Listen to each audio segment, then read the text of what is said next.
سبحان ذي الملك والملكوت، سبحان ذي العزة والعظمة والقدرة والكبرياء والجبروت.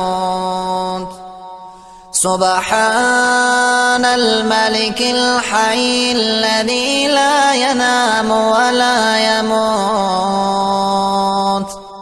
سبوح قدوس ربنا ورب الملائكة والروح. لا إله إلا الله، نستغفر الله،